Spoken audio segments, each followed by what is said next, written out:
Hello, and welcome to my presentation on the professional organizations and certifications of public health specialists. My name is Sarah Buchanan, and I'm going to be discussing the certifications of health education specialists, which are obtaining a secondary education and passing the Certified Health Education Specialist exam, otherwise known as CHES. Then I will be touching on two professional organizations that health education specialists work within, which are the National Wellness Institute and the American Public Health Association. The first step to becoming a public health education specialist is to earn a degree in a related major. A bachelor's degree is required for this profession, but many people continue their education and earn master's or doctorates. Some people pursue a public health promotion degree, while others obtain degrees in public health education.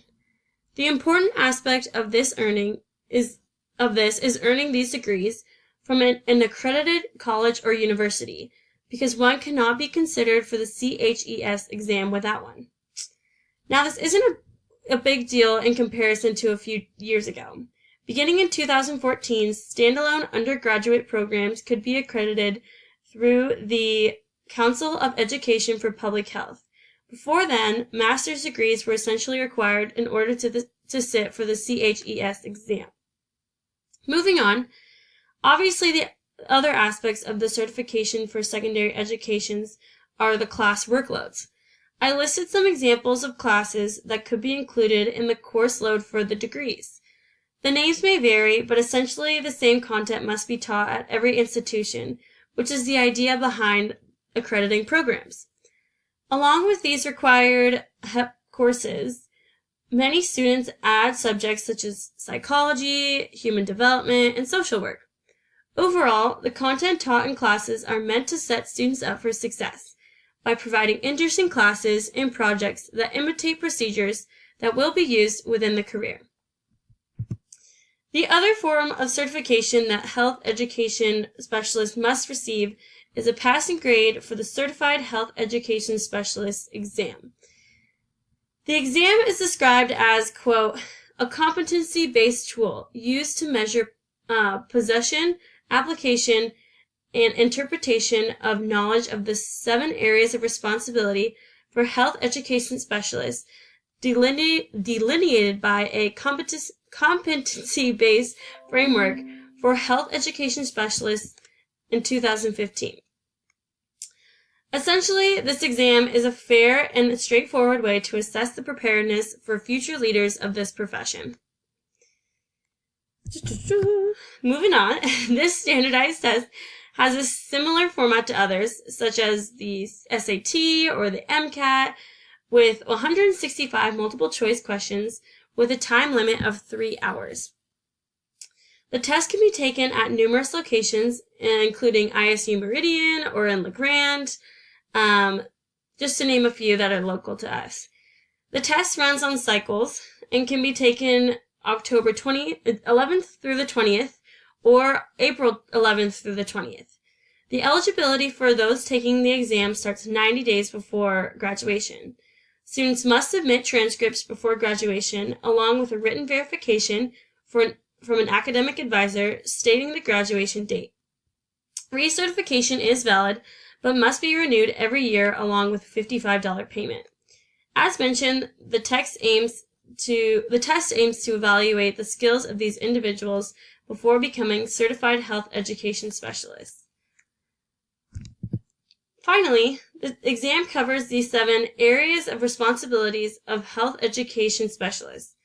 I included the percentages of the questions that encompass each area of responsibility because I thought it was interesting to note the quote-unquote importance found in each of them.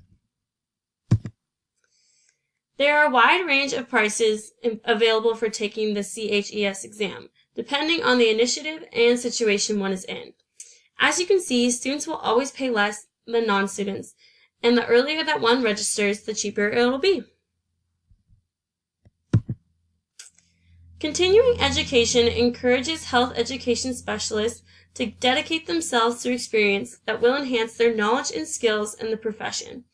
Before the last 90 days of one certification, they must complete 75 hours worth of continuing education in the hopes of enhancing their career.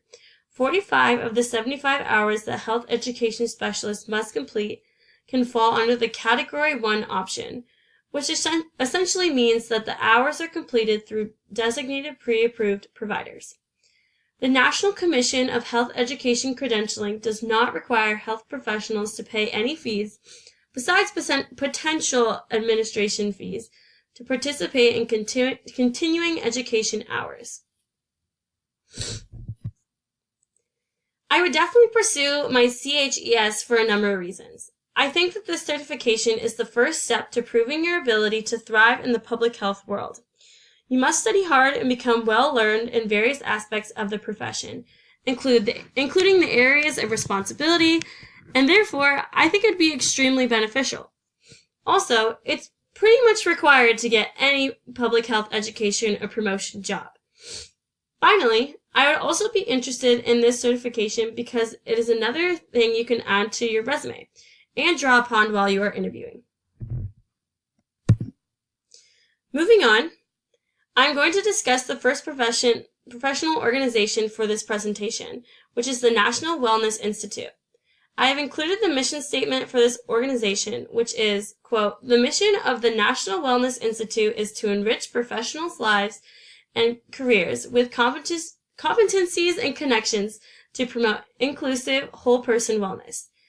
I think this is a really straightforward and valuable goal that everyone should strive for every day. For some quick facts regarding the organization, the National Wellness Institute began in 1977 and aims its services to health educators and other wellness professionals.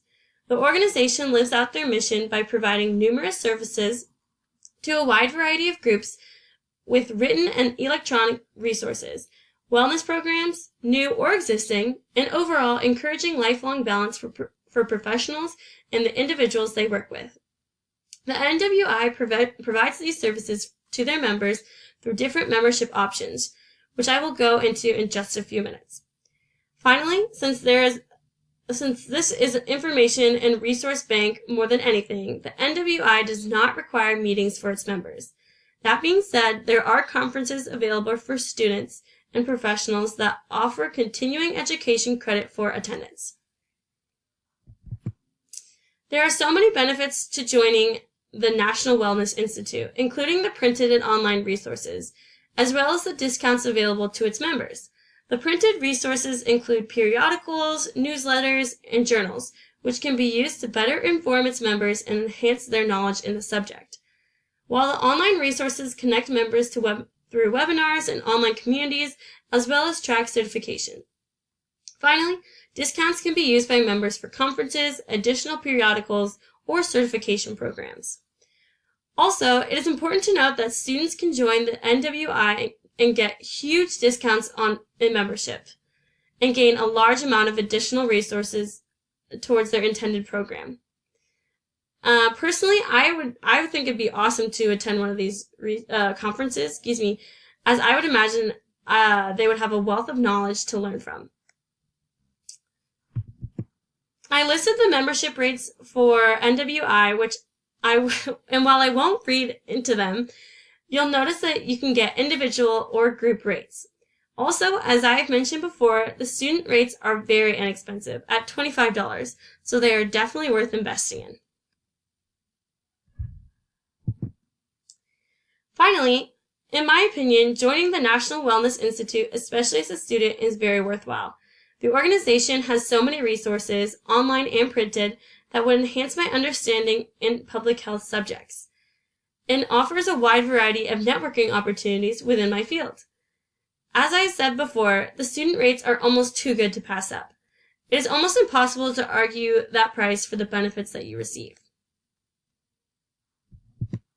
The next organization that I will be briefly going into is the American Public Health Association, abbreviated APHA. This organization is made up of thousands of health professionals that aim to continue their learning and expertise.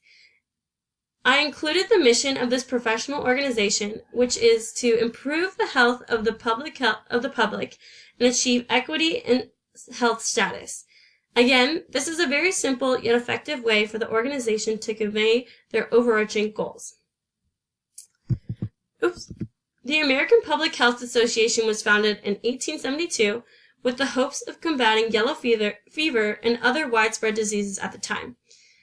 The organization has a number of objectives, including uniting professionals within the public health field, providing written works for professionals, and for students to learn more about the current status of our nation's health, as well as advocating for new public health programs and improving the overall access to health care.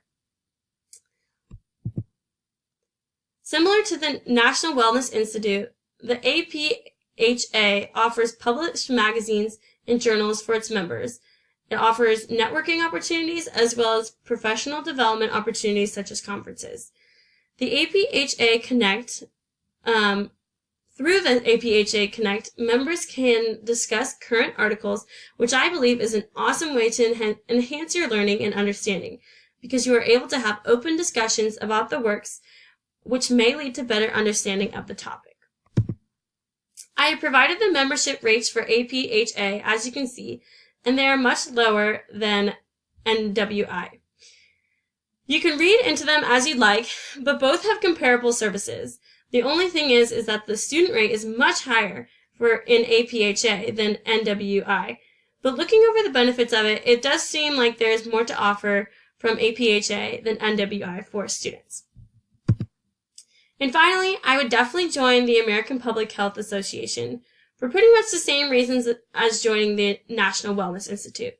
Both organizations offer great written resources as well as awesome networking opportunities, whether they are online or in person. Also, I would love to attend the conferences that APHA has to offer, as they look extremely interesting. And of course, I included a slide with my hyperlinked sources. Thank you so much for watching my presentation. I hope you enjoyed my information regarding certifications in professional organizations of public health educational specialists.